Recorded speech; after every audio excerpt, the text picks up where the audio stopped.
अहो चला, किती वेळ वाचत बसलाय? वाचनानेच पोट भरणार आहे की काय? नाही नाही, मी वाटच बघत होतो तुम्ही कधी बोलवताय जेवायला. काही उगाच, मी जर आठवण केली नसती ना तर रात्रभर त्याच्यातून डोकंही काढलं नसतं. तुम्ही काय ग? अगदी खरं आहे आई. ए तू गप्पा बस का. नाही पण जेवायची वेळ झाली तरी ही अमूल्य कशी नाही आली अजून? थांबा मी फोन लावून बघते. बघ बघ बघ, लाव फोन लाव.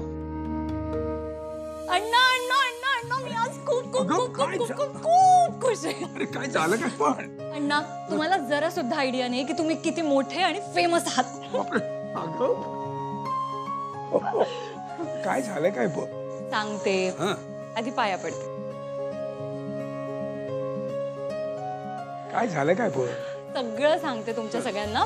अण्णा, मी खरंच खूप भाग्यवान की मी तुमच्या पोटी जन्म घेतला. हे आज कळलं का? आणि आज हा साक्षात्कार का झालाय बरं? काय काय झालंय काय? सांगते सांगते सगळं सांगते. त्याचं झालं असं अण्णा की कन्हान नदीवर ब्रिज बांधण्याचं टेंडर वेदांच्या कंपनीला मिळत नव्हतं. बर. आणि ते फक्त आणि फक्त तुमच्यामुळे मिळालं. माझ्यामुळे? हो, आणि ते पण आम्ही लोएस्ट बिडर नसताना. हो पण मग यात मी काय केलंय पण? तिथे गव्हाणे नावाचे एक ऑफिसर होते. बर. आणि असंच बोलता बोलता मी त्यांना सांगितलं की मी अण्णा तुंपलवारांची मुलगी. पण अण्णा, जसं मी त्यांना ही गोष्ट सांगितली ना तसं त्यांनी ज्या कंपनीला हे टेंडर मिळालंय त्यांच्या मागच्या दोन्ही केसेस काढल्या. बर. आता त्यांच्या टेंडरमध्ये त्रुटी होत्याच, पण त्यांनी आमची आउट ऑफ द वे जाऊन मदत केली. बापरे. आणि त्या कंपनीला डिस्क्वालिफाय केलं. पण त्यांनी आमची एवढी मदत का केली माहितीये का? कारण लग्नानंतर त्यांना मूल होत नव्हतं. पण आई, अगं, लग्नाच्या 10 वर्षांनंतर त्यांनी अण्णांकडे ट्रीटमेंट घेतली आणि मग त्यांना मुलं झाली. आणि तायडे, त्यांना जसं कळलं ना की मी अण्णा तुंपलवारांची मुलगी आहे, त्यांनी मला म्हटलं, अमूल्य तू घरी जा, तुझं काम झालंय. मी डॉक्टर तुंपलवारांची मदत करतोय, हीच माझ्यासाठी भाग्याची गोष्ट आहे. आणि हे सगळं ऐकताना माझी छाती अशी अभिमानाने भरून आली. आणि मला खात्री पटली की मी जो डिसिजन घेतलाय तो एकदम करेक्ट आहे. MBBS करायचं आणि मग अण्णांसारखी लोकांची सेवा करायची. नाही ग, आपण असंच मन लावून प्रामाणिकपणे काम करत राहायचं. लोकांचे असेच भरभरून आशीर्वाद मिळत राहतात आपल्याला. माझ्या नावाचा अजिबात गैरवापर करायचा नाही. हा अण्णा, तुम्ही नका टेन्शन घेऊ. आमची कंपनी कुणाच्याही नावाचा गैरवापर करत नाही. Very good. वा, छान बातमी दिलीस ग. बरं, या बातमीनीच पोट भरणार आहे की जेवायचंय? नाही नाही आई, मला खूप भूक लागली. चल मी आवर. जा मग, हातपाय तोंड धु जा.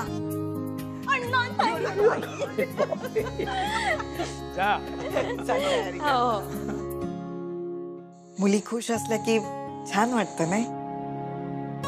हो ना. काय मग अमूल्य मैडम, आज तो ऑफिस में सिर्फ तुम्हारे ही चर्चे हो रहे होंगे. सगळीकडे अमूल्य मैडम अमूल्य मैडम अमूल्य मैडम. तायडे, आता तू नको सुरू करूच. काय ग, एवढं काय त्यात? ऍक्च्युली ना, मला वेगळंच टेन्शन आलंय. आता काय? अगं, वेदांच्या आजीने असं गृहीतच धरलंय की मी आणि वेदांत लग्न करणार. बोल, हळू बोल. बरं, बोल आता. काय बोलू तायडे? मला तर काहीच सुधरत नाही. तर हे आजींचं असं, आणि दुसरीकडे ऑफिसमध्ये टेन्शन. ऑफिसमध्ये काय? तुझ्या सासूबाई आल्या होत्या ऑफिसमध्ये. अख्ख्या ऑफिसमध्ये दवंडी पिटवली. वेदांत आणि अमूल्याचं लग्न होणारे, लग्न होणारे. हसतेस काय तू? विजय मला विचारत होते, काय अमूल्या मॅडम, कधी करताय लग्न?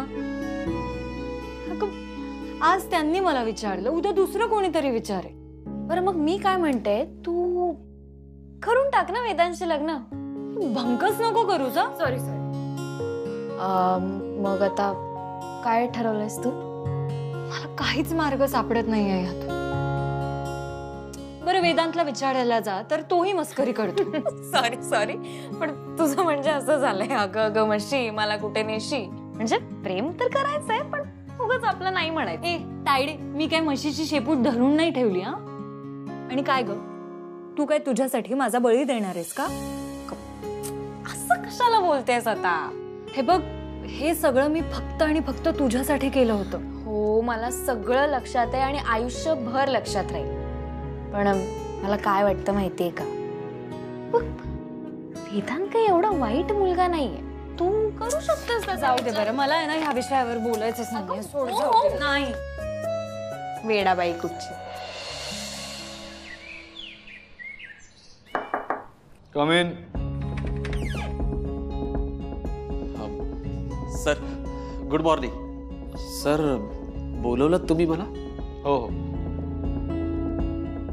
सगळ्या स्टाफ सोबत एक मीटिंग करायची आज. सर काही झालंय का? ते सगळ्यांना गाईड करेन मी. टेंडर बाबतीत आपली नेमकी काय चूक झाली होती हे सगळ्यांना कळायला हवं आणि पुन्हा अशी चूक व्हायला नको म्हणून. हां चालेल सर, चालेल सर. मी लगेच कॉन्फरन्स रूम रेडी करायला सांगतो. विजय, अमूल्य कुठे? सर त्यांना उशीर होणार आहे. त्यांनी मेसेज केलाय तसा आद्या मॅडमना. उशीर म्हणजे किती वाजते? सर ते माहित नाही हो. म्हणजे सर मी आता एका कामासाठी त्यांना कॉल केला होता पण त्यांनी फोनच उचलला नाही. हे अमूल्य पण ना. बरं विजय, तू ना फोन करत राहा. Sir anything serious? एवढं सांगितलंय तेवढं कर. Okay okay sir. म्हणजे सॉरी सर, सॉरी. आणि तिला सांग लवकर यायला, मी वाट बघतो. सर त्याचा फोन आला की मी लगेच कळवतो. ओके, आता जा. हा सॉरी.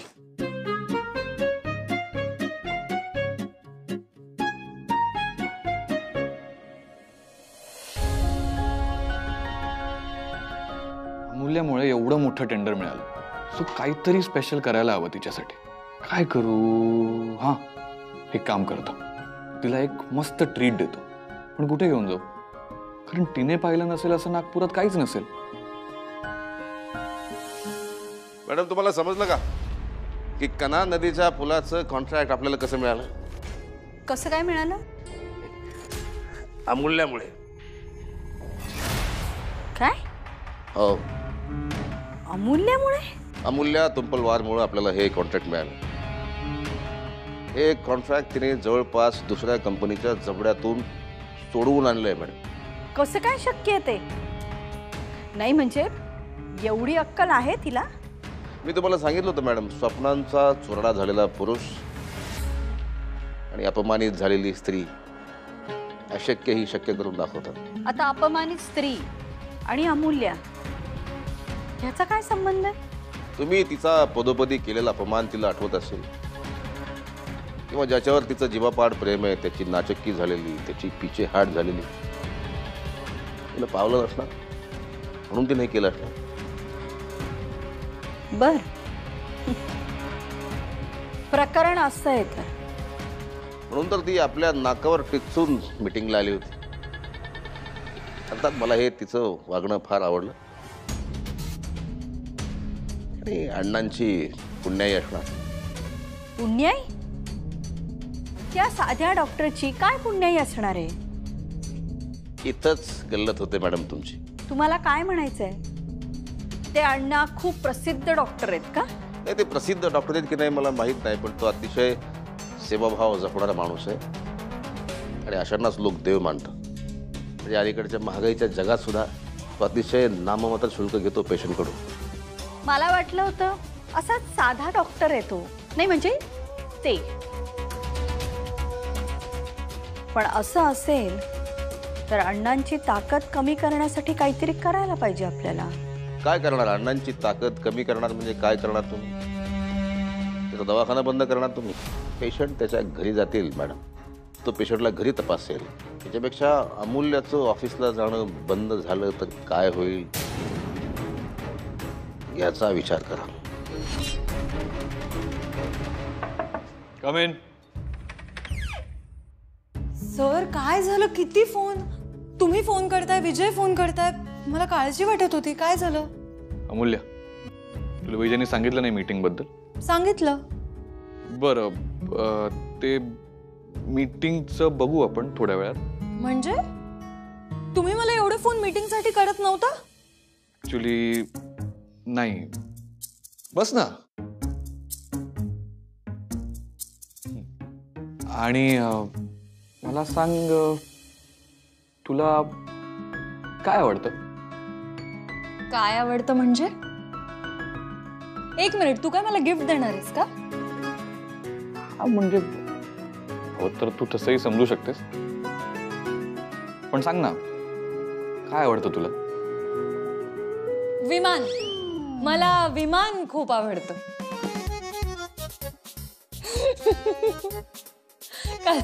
तू काय मला विमान गिफ्ट करणार आहेस? तुला म्हणजे कुठे जायला आवडेल? म्हणजे अमूल्य अशी एखादी जागा जिथे गेल्यावर तुला मजा येईल, शांत वाटेल. ऍक्च्युली अशी जागा आहे, पण त्याचा काही उपयोग नाहीये वेदांत महाशय. अगं, का? कारण तशी जागा नागपुरात नाहीच आहे. मूल्य, तुला नेमकं काय आवडतं? मला समुद्र आवडतो. अथांग समुद्र. मस्त असं समुद्रासमोर बसायचं,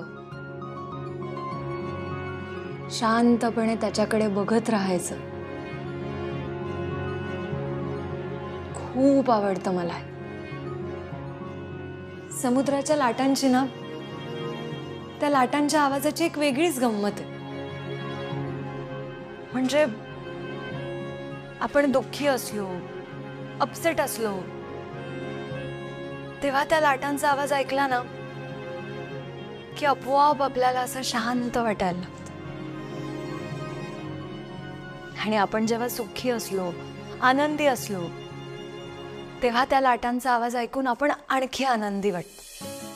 समुद्रावर एवढं प्रेम? मला असं वाटतं की माणसाने समुद्रासारखं असावं. अथांग, इतकी खोली, इतकी ताकद, पण तरी सुद्धा किती शांत. असं म्हणतात की समुद्राच्या पोटात करोडो गोष्टी सामावलेल्या असतात. सुखदुःखाच्या पलीकडे घेऊन जातो आपल्याला समुद्र. आणि मला समुद्राची सगळ्यात जास्त गोष्ट जी आवडते ना, ती म्हणजे नदीला सामावून घेणे. कितीतरी नद्या समुद्राकडे येऊन आपल्या गोष्टी सांगत असतील, नाही? त्यामुळे आपण कोणत्याही मनस्थितीत समुद्राकडे गेलो ना, तरी आपल्याला मस्तच वाटतं.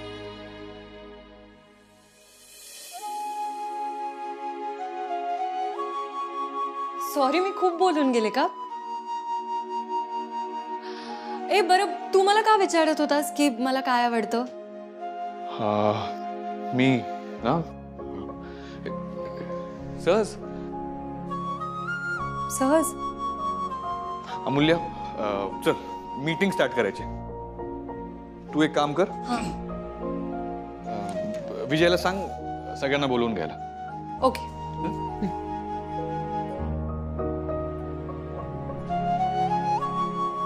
किती पेशंट तपासले आज हिरोनी? काय म्हणाला? काय म्हणाला? Hero hero. आजपासून हिरो म्हणणार आहे मी तुम्हाला. का? पण काय कारण काय? काल बघितलं ना, अमूल्य किती भारावून गेली होती. तिच्यासाठी तुम्ही तिचे हिरोच आहात. अर्थात आम्हा सगळ्यांसाठीच. आपण प्रत्येक मुलीसाठी बाप हा हिरोच असतो. आम्हालाही लहानपणी आमचे वडील आमचे हिरोच वाटायचे. कसं असतं नाही, बाप आपल्या मुलांना हाताला हात धरून चालायला शिकवतो, त्यांना त्यांच्या पायावर उभं करतो आणि वेळ पडली तर खंबीरपणे पाठीशी उभा असतो. आणि मग त्यांच्याच लग्नात ढसाढसा रडतो सुद्धा. अहो, म्हणूनच तो बाप असतो आणि मुलांशिवाय तो अपूर्ण असतो. आता काय, आपल्याही मुली लग्न होऊन जातील सासरी, ह्या बापाचंही काही खरं नाहीये. अरे हा, अमूल्य ज्या गव्हाणे साहेबांविषयी बोलत होती ना, ते आले होते आज त्यांच्या मुलीला घेऊन भेटायला. हो अरे वा. काय म्हणाले, तुमच्या मुलीला मदत करता आली मला. खरंच इतका आनंद झाला, खूप बरं वाटलं मला. किती पुण्य कमवत असाल ना तुम्ही या सगळ्या लोकांकडून. पुण्य मिळो वा न मिळो, मला माझे पेशंट्स कायम सुधरून आणि असे ठणठणीत पाहिजेत बाज. काय म्हणाले काय गव्हाणे मग? काही नाही हो, त्यांच्या बायकोची ट्रीटमेंट मी जेव्हा केली होती ना त्यावेळेला पैसे घेतले नव्हते त्यांच्याकडे, पण ते त्यांच्या बरोबर लक्षात होतं. हो, मला म्हणाले तुमच्या मुलीचं लग्न ठरलं की मला सांगा, मी लग्नात नक्की येईन. मी म्हटलं हो ठरलंय, आमच्या मोठ्या मुलीचं ठरलंय.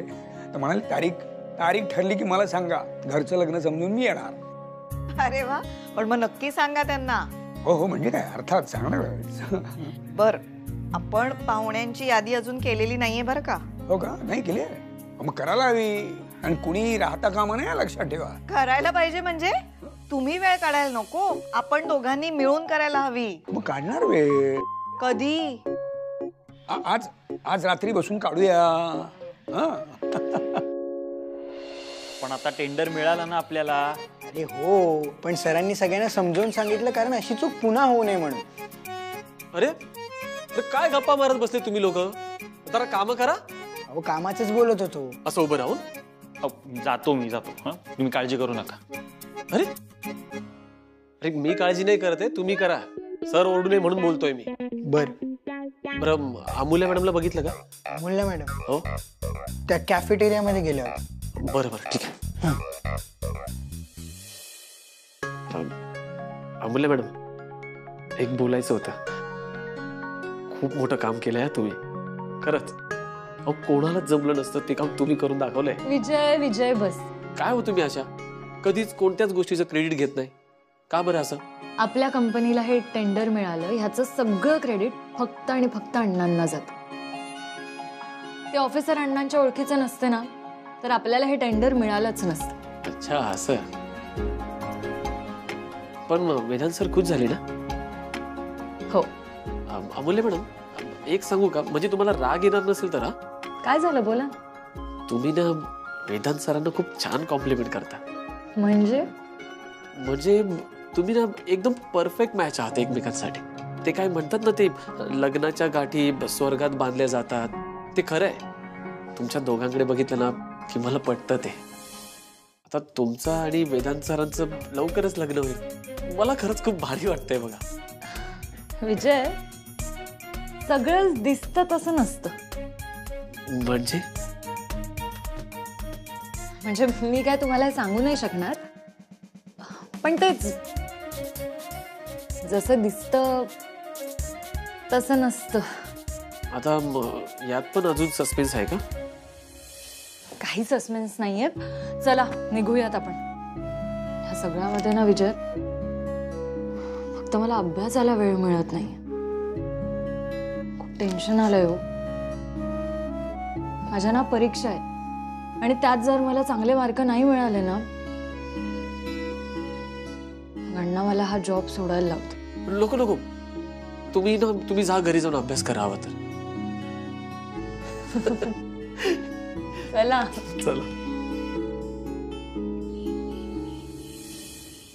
हाय खोटी गर्लफ्रेंड.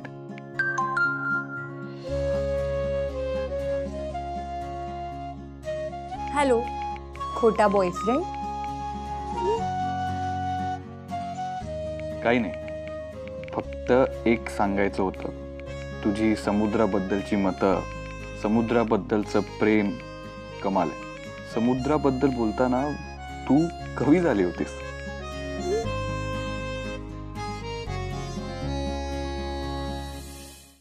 कविता कुठे केली रे? मी फक्त माझी मतं स्पष्ट मांडली, आणि ज्या गोष्टीवर मनापासून प्रेम आहे त्याबद्दल बोलले.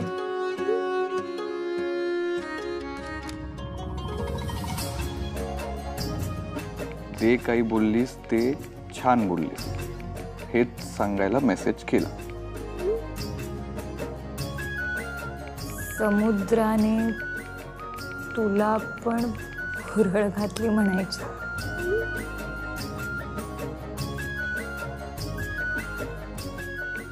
हा मग होऊन जाऊ दे आता एखादी कविता.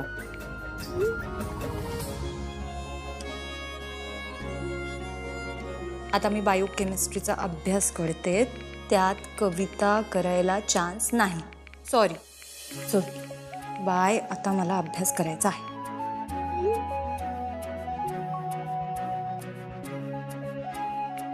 कर कर अभ्यास कर आणि मोठी डॉक्टर हो, म्हणजे मग रोज पेशंट बनून तुझ्याकडे येत जाईल.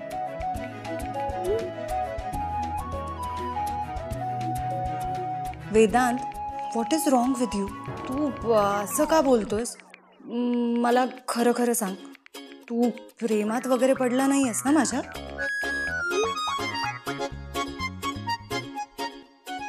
प्रेमात नाही, पण आज जिममध्ये डोक्यावर वजन पडलं म्हणून बहुतेक असं बोलतोय. चल तू अभ्यास कर. Good night.